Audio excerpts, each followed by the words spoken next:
Perlu diketahui bahwa metode identifikasi resiko kerja itu banyak, ya, bukan hanya IBPR.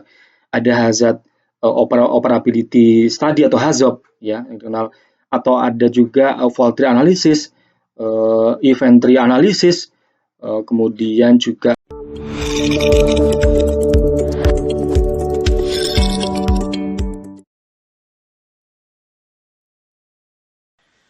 Assalamualaikum warahmatullahi wabarakatuh. Selamat datang kembali di channel Safety Pilihanku. Kali ini kita akan melanjutkan pembahasan terkait dengan pembuatan IBPR atau cara mudah membuat IBPR. Dan untuk menyingkat waktu, sebelumnya jangan lupa subscribe, like, share dan komen sehingga channel ini senantiasa memberikan kebermanfaatan buat kita semuanya. Selamat menyaksikan. Sebelum kita membahas bagian yang kedua terkait dengan IBPR, izinkan saya untuk mengawali dengan kata-kata bijak. Tidak mungkin menuntut ilmu orang yang mudah bosan dan merasa puas hatinya lantas ia berhasil meraih keberuntungan.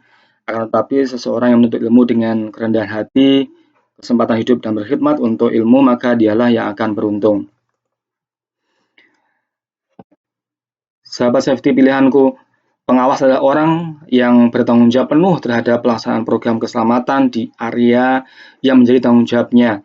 Nah, bukan tanggung jawab seorang safety officer, karena bagian K3 pertambangan memiliki tugas tersendiri yang telah diatur kalau di regulasi SMKP Minerba di Kep Dirjen 185 tahun 2019. Di sana telah diatur terkait dengan tugas dan jawab bagian K3 pertambangan. Nah, mengapa pengawas memegang peranan penting dalam melaksanakan program K3? Karena pengawas adalah orang yang paling mengetahui kondisi daerah kerjanya setiap waktu. Pengawas paling mengetahui sifat dan tabiat para pekerja bawahannya. Pengawas dapat selalu berhubungan langsung atau bertatap muka dengan pekerja.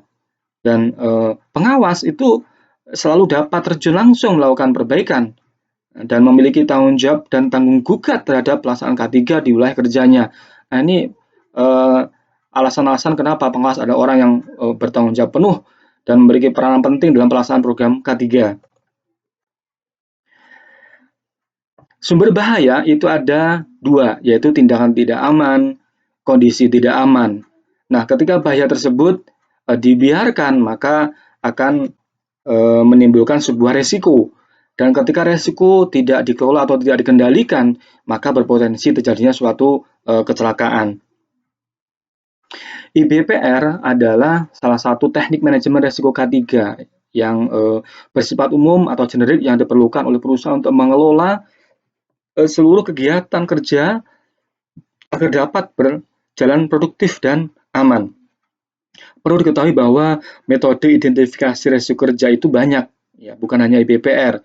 Ada hazard operability study atau HAZOP, ya, yang dikenal, atau ada juga fault tree analysis, event tree analysis, kemudian juga kita mengenal primary hazard analysis atau analisis bahaya awal, dan banyak lagi metode-metode terkait dengan identifikasi risiko kerja. Di kali ini kita akan membahas di IBPR yang familiar oleh kita semuanya.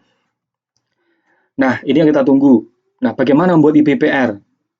Ya, tidak sesulit yang kita bayangkan. Ya, namun apabila kita tidak mempelajarinya, tidak mencoba memahaminya, ya bisa jadi membuat IBPR bagi kita sulit. Intinya bahwa membuat IBPR hal yang mudah apabila kita bersungguh-sungguh untuk membuatnya. Nah, tahapan membuat IBPR di kesempatan ini kami berikan tips. Ada 8 tahapan membuat IBPR.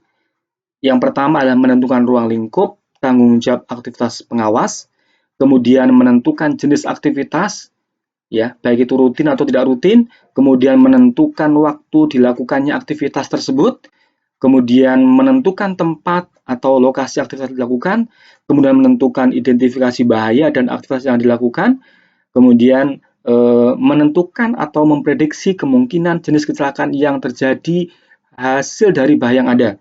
Nah, selanjutnya adalah membuat atau menetapkan pengendalian risiko, dan yang terakhir menilai atau menganalisa risiko tersebut.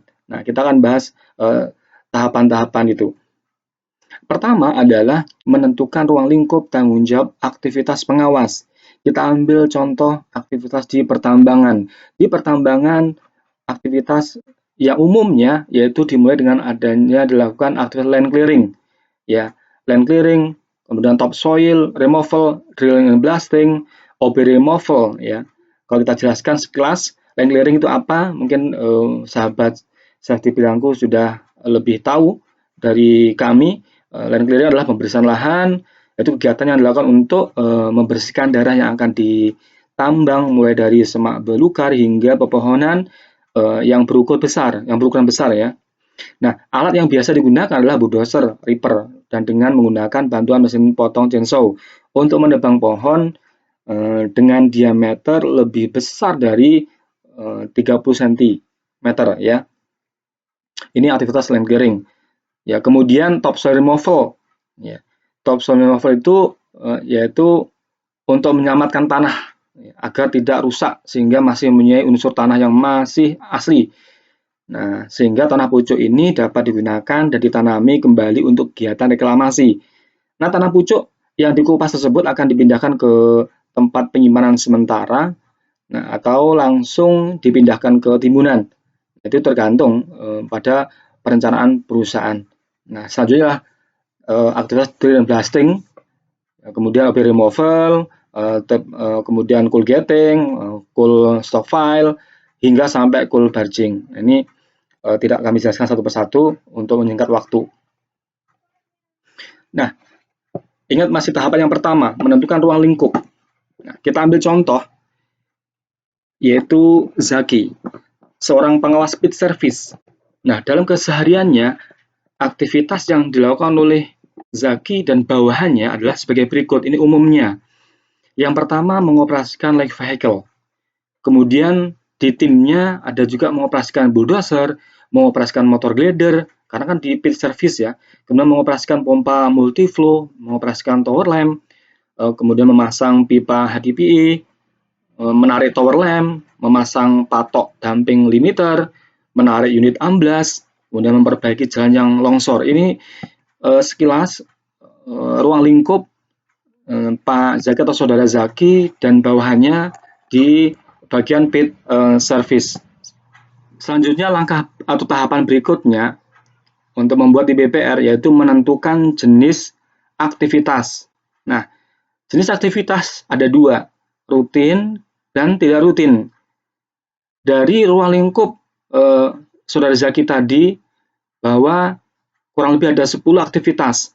Nah, yang masuk kategori rutin adalah mengoperasikan LV, bulldozer, motor grader, pompa multiflow, tower lamp, memasang pipa HDPE, menarik tower lamp, memasang patok damping limiter. Ini umumnya itu dilakukan rutin. Nah, kemudian aktivitas yang tidak rutin dari 10 aktivitas yang ada yaitu menarik unit amblas, kemudian memperbaiki jalan yang longsor karena tidak mungkin setiap hari menarik unit amblas, tidak mungkin setiap hari jalannya longsor. Nah, ini masuk kategori aktivitas tidak rutin.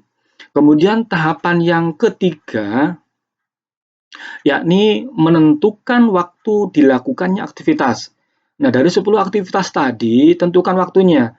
Ya, apakah dilakukan shift A, shift B, atau shift C yang bagi shift, atau dilakukan siang dan malam. Nah, ini silahkan untuk menentukan apakah itu siang malam atau masuk di shift A, shift B, shift C. Ya, ini adalah menentukan waktu dilakukannya aktivitas tersebut. Kemudian tahapan yang keempat, yakni menentukan tempat atau lokasi aktivitas dilakukan. Dari 10 aktivitas tersebut, nah apakah dilakukan di aktivitas bisa jadi di jalan hauling, apakah di disposal, apakah di kolam tambang, dan lain-lain yang terkait aktivitas di pit service tersebut. Jadi tahapan yang keempat, menentukan tempat atau lokasi aktivitas dilakukan. Kemudian tahapan yang kelima yaitu melakukan identifikasi bahaya dari aktivitas yang dilakukan. Sedikit kita mengulang kembali. Apa itu bahaya?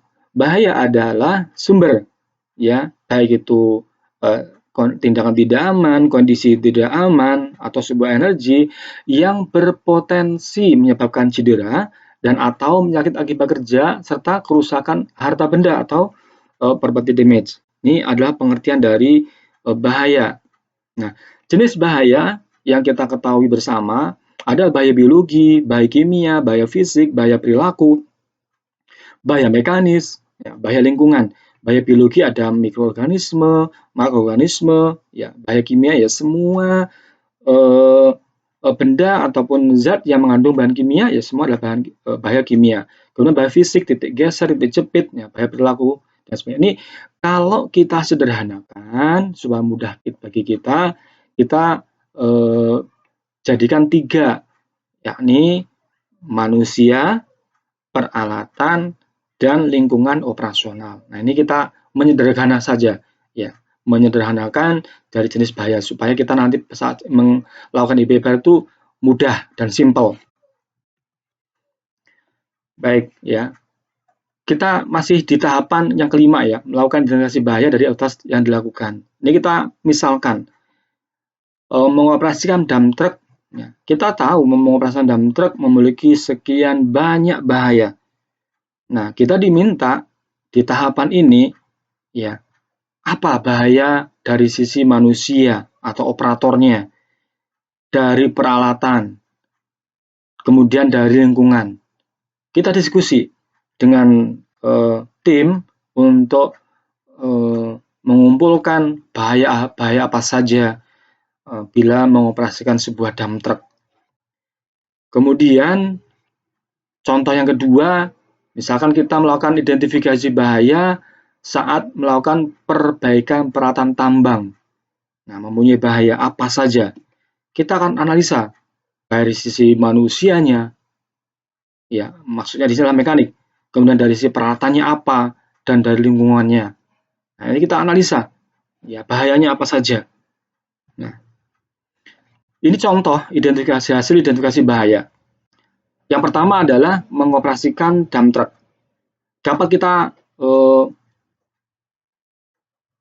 identifikasi bahaya bagi operator yang mengoperasikannya, yaitu kurang tidur, tidak melakukan P2H, kemudian operator tersebut saat mengoperasikan unitnya tidak pakai seat belt, kemudian operator tersebut bisa jadi pada saat mengoperasikan melebihi batas kecepatan yang telah ditentukan, atau operator merokok. Nah, ini masuk bahaya dari sisi manusia. Kemudian dari peralatan, ya, setiap unit umumnya ada kelengkapan radio komunikasi. Nah, apabila radio rusak, ini masuk kategori bahaya peralatan. Bisa jadi tangga naik patah, kemudian steering abnormal, klakson tidak berfungsi, ya, kemudian jok tidak bisa disetel. Ini adalah hasil identifikasi dari sisi peralatan, ya, saat mengoperasikan dump truck.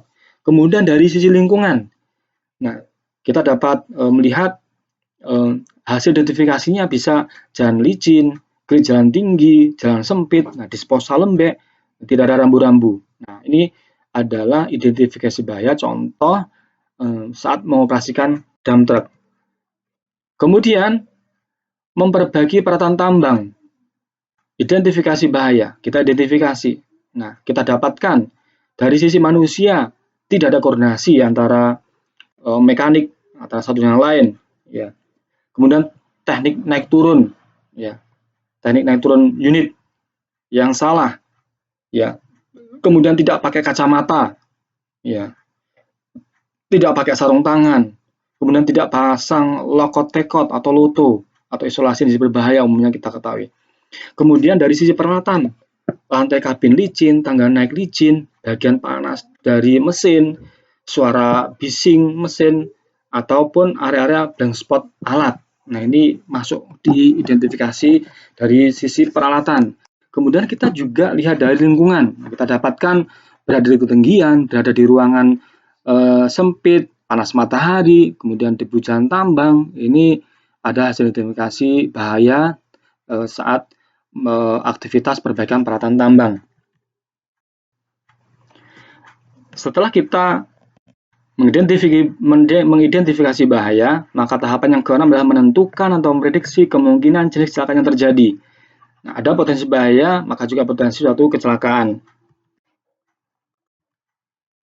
menentukan prediksi kemungkinan jenis kecelakaan yang terjadi. Nah, tadi kita udah menganalisa bahaya, ya. Dari sisi manusianya ada bahaya kurang tidur. Nah, potensi kecelakaannya yaitu menabrak karena fatigue. Bahaya tidak melakukan B2H, potensi kecelakaannya apa? Menabrak karena remblong, karena tidak melakukan B2H di awal shift, sehingga tidak tahu terkait dengan performa unit, ya, kelayakan unit, gitu. Kemudian tidak pakai seat belt. Potensi kecelakaannya apa? Menghantam kabin. Ya. Kemudian bahaya overspeed, melebihi batas kecepatan. Nah, potensi kecelakaannya apa? Menabrak unit lainnya. Ya, karena low respon, kecepatan unitnya. Ya. Kemudian dari sisi lingkungan, bahaya apa? Jalan licin, potensi kecelakaannya unit terguling, jalan tinggi, unit terbalik, dan seterusnya. Dari sisi peralatan, hasil identifikasi bahaya kita, radio rusak atau alat komunikasi rusak, potensi kecelakaannya adalah menabrak saat unit tersebut karena tidak terjalin komunikasi antara unit yang lainnya lagi. Tangga naik patah, potensi kecelakaannya terjatuh saat naik tangga, dan seterusnya. Ini adalah kemungkinan jenis kecelakaan yang terjadi. Ya. Bahaya, ya, kurang tidur, potensi kecelakaannya apa? Menabrak karena fatigue, dan seterusnya, sampai dengan merokok. Potensi kecelakaannya adalah sakit paru-paru. Ini harus kita kendalikan. Apabila kita kendalikan, maka akan berisiko. Ya, maka akan berisiko. Dan ketika resiko itu ada, ya, dan tinggi, maka potensi kecelakaan juga akan besar. Ya. Tahapan yang ketujuh yaitu membuat atau menetapkan pengendalian resiko. Saat menetapkan pengendalian resiko harus berpedoman pada hierarki pengendalian resiko yang kita tahu bersama. Ada eliminasi, ada substitusi, ada engineering, kemudian administrasi, dan alat pelindung diri. Atau yang pernah atau sudah mengikuti POP, pengawas operasional pertama, pengawas operasional madya, gitu. Kita mengenal adanya hierarki pengendalian risiko, ada primary control, secondary control, work practice, atau alat pelindung diri itu sebenarnya sama. Ya. Nah, kita sedikit mengupas. Pertama adalah eliminasi, yang ini sangat disarankan untuk kita lakukan, karena dia paling efektif. Ya. Contohnya adalah menutup atau memperbaiki jalan hauling yang berlubang, atau underlating. Inilah bagian usaha kita mengendalikan risiko, ya, kategori eliminasi. Contoh yang kedua yaitu menggunakan silent genset. Ya, silent genset adalah genset yang mampu menghasilkan listrik tanpa harus mendengar kebisikan suara seperti yang dihasilkan oleh genset dengan tipe lain. Nah, silent genset ini didesain khusus untuk meredam kebisingan. Ya, bodi dari genset silent ini dibungkus secara keseluruhan oleh plat-plat besi serta busa soundproofing yang dapat mengurangi suara mesin yang dihasilkan oleh genset. Dengan desain sedemikian rupa, maka silent genset ini sangat cocok untuk berada di lingkungan yang aktif. Ini bagian dari eliminasi. Kemudian contoh lain terkait dengan pengendalian risiko yang masuk kategori eliminasi, menggunakan drone untuk survei lokasi tambang. Ya, kita ketahui survei topografi terestrial merupakan suatu kegiatan mapping untuk mengidentifikasi dan memetakan kontur ataupun profil permukaan tanah atau tren beserta kenampakan yang ada di atas permukaan tanah, termasuk objek alami maupun buatan manusia menggunakan alat ukur jarak dan sudut seperti theodolit, auto level, kemudian total station, laser scanner, dan lain-lain. Nah, kendala secara terestrial adanya bahaya risiko bagi personil yaitu biasanya sulitnya area untuk dijangkau dan diukur langsung, ya. Kemudian kendala kestabilan tanah, kemudian kemiringan lahan. Nah, dengan menggunakan drone sangat dimungkinkan untuk mendapatkan data pengukuran topografi dengan kualitas yang sama dengan pengukuran secara terestrial, akan tetapi dalam waktu yang relatif lebih singkat dan aman. Secara substansial, hal ini tentu akan mengurangi biaya operasional dan beban kerja ketika di lapangan. Ya, pemetaan dengan menggunakan drone ini sendiri merupakan salah satu metode pengukuran dari keilmuan yang mungkin kita kenal geodesi yang disebut dengan apa itu fotogrametri gitu ya. Baik. Nah, hierarki yang kedua yaitu substitusi. Ya, contohnya ya, mengganti penggunaan aki basah ke aki kering. Nah, aki kering ini biasanya memiliki jeruan berwujud gel. Menariknya lagi adalah tingkat penguapan dari gel di dalam aki kering sangat kecil. Hal ini memungkinkan volume gel pada aki kering bisa lebih terjaga. Selain itu, aki kering juga memiliki kelebihan lain dibandingkan aki basah, yakni free maintenance alias bebas perawatan. Nah, aki kering tak perlu mendapatkan perawatan apapun, hanya tinggal dipakai saja. Nah, jauh lebih simpel dan mudah dibandingkan aki basah. Ya. Contoh lain lagi terkait dengan substitusi, mengganti cat minyak dengan cat berbasis air. Nah, kita ketahui sahabat bahwa cat menggunakan pelaut berbasis minyak mengandung banyak volatile organic compound atau VOC yang mudah menguap. Nah, jika terhirup dampaknya bagi kesehatan bisa bervariasi sesuai dengan daya tahan tubuh masing-masing individu. Ya. Kemudian hierarki yang ketiga yaitu rekayasa atau engineering. Ya. Contohnya apa? Desain dinding tambang yang aman. Nah, dalam operasi penambangan terbuka, desain lereng merupakan hal terpenting dalam menentukan keseimbangan antara kemiringan lereng dan keuntungan produksi tambang. Nah, dinding tambang yang didesain dengan kemiringan yang curam memang dapat dengan produksi tambang, tetapi berisiko mengalami longsor. Ya. Contoh yang berikutnya masuk kategori engineering, yaitu desain jalan tambang yang aman. Kita tahu di regulasi teman-teman yang di tambang di Kepmen 1827, kalau tidak salah di lampiran yang kedua, telah mengatur terkait jalan pertambangan diantaranya apa itu? Lebar, turning radius, sudut elevasi, grade, kecepatan maksimal, kemudian sudut belokan, kemudian crossfall, tanggul, separato jalan pertambangan. Nah, ini juga sudah diatur di Kepmen 1827. Nanti bisa rekan-rekan baca di sana ya. Kemudian contoh berikutnya adalah engineering ya. Ini di fabrikasi. Contohnya adalah memasang flashback aristor pada saluran oksigen dan asetilin pada pekerjaan oxide cutting. Ya, kita gunakan flashback aristor sendiri adalah untuk menahan arus balik atau nyala api agar tidak langsung merembet ke jalur supply, sehingga alat ini diharapkan dapat menjadi pengaman untuk mencegah kerusakan alat juga mencegah terjadinya ledakan. Nah, diharapkan dengan menggunakan aristor atau safety valve pada saluran gas asetilin dan saluran gas oksigen merupakan salah satu langkah keselamatan untuk menghindari adanya potensi bahaya peledakan pada tabung gas cutting yang bisa berefek fatal, yaitu jadinya kebakaran. Ini bagian dari langkah-langkah pengendalian risiko yang masuk kategori engineering. Ya. Kemudian hierarki kontrol berikutnya adalah administrasi. Nah, contohnya kita memasang rambu lalu lintas di jalan.